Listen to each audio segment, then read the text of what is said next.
কেমন ভয় করতেন একটা উদাহরণ দেই।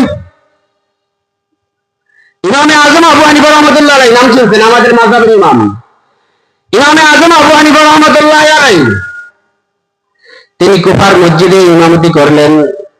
কুফার মসজিদে নামাজ পড়াইলেন, এশারের নামাজ। কোন নামাজ?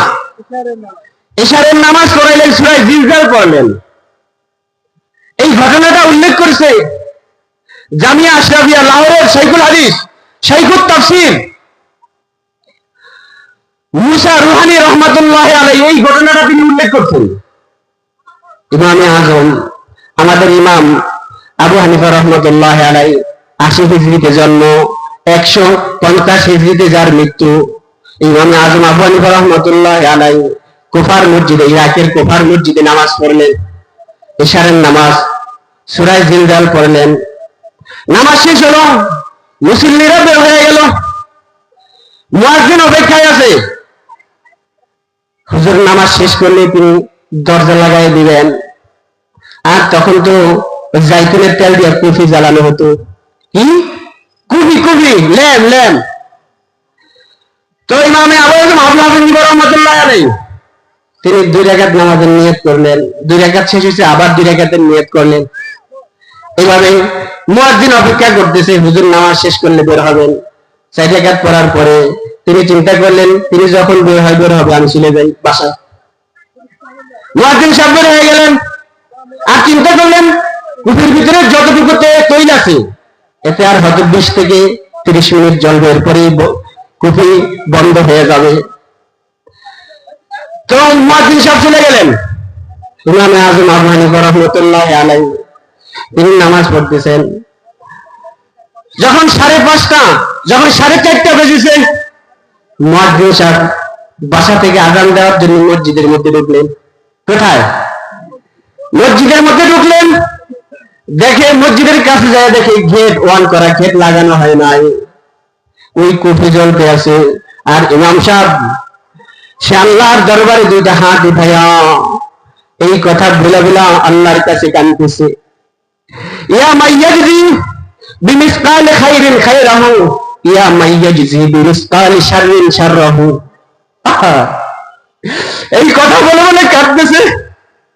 আল্লাহ রাব্বুল আলামিনের কাছে বলতেছে, ও দয়াময় আল্লাহ, তুমি তো বান্দার অণু থেকে পরমাণু পরিমাণ পর্যন্ত নেক আমলের প্রতিদান তুমি দিবা। অণু থেকে পরমাণু পরিমাণ গুনাহের পাপের শাস্তি আল্লাহ তুমি দিবা। আল্লাহ আজির আবদাকা নুমান মিনান নার, আয় আল্লাহ তোমার বান্দা নোমানকে সেই জাহান্নামের আগুন থেকে তুমি বাঁচায়া দাও। এই কথা বলে বলে কাঁদতেছে, আর চোখের পানি দিয়ে দাড়ি ভিজতেছে। আয়েশা দেখে কুফি জ্বলতে আছে, আর ইমামে আজম আবু হানিফা আল্লাহর দরবারে 2টা হাত উঠায়া কাঁদতেছে, ইয়া মাইয়াজি বিমিসকাল খাইরিন খাইরাহু, ইয়া মাইয়াজি বিমিসকাল শাররিন শাররাহু। আল্লাহ রাব্বুল আলামিন তুমি তো ঘোষণা দিয়েছো, ফামান ইয়ামাল মিসকালা যাররাতিন খাইরান ইয়ারা ওয়া মান ইয়ামাল মিসকালা যাররাতিন শাররান ইয়ারা। আয় আল্লাহ তুমি যারা পরিমাণ নেকের আমল বদলাও তুমি দিবা ময়দানে মাহশরে, যারা পরিমাণ নেকের বদলাও তুমি দিবা আল্লাহ, যারা পরিমাণ পাপের বদলাও সেদিন আমাকে ভোগ করতে হবে আল্লাহ।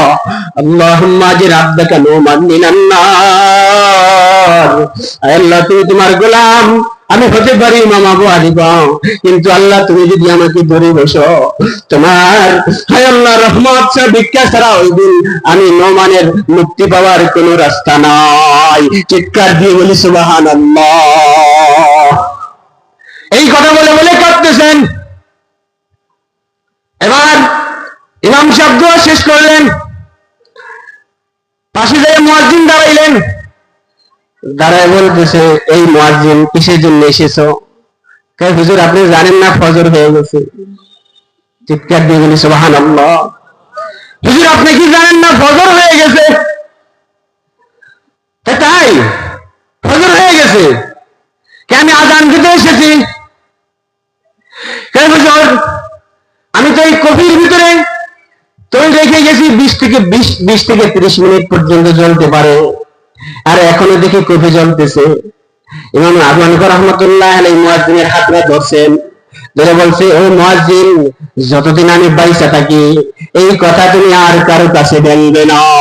চিৎকার দিয়ে বলি সুবহানাল্লাহ।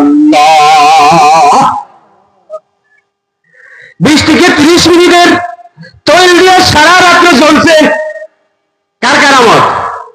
ইমামে আজম আবু হানিফা রাহমাতুল্লাহ আলাইহি। আমার বুঝানোর মাকসাদ ছিল, তাহলে ওলামায়ে কেরাম আল্লাহকে কিভাবে ভয় করে এটা গভীর রাত্রি খোঁজ নিলে দেখা যায়। মাদ্রাসার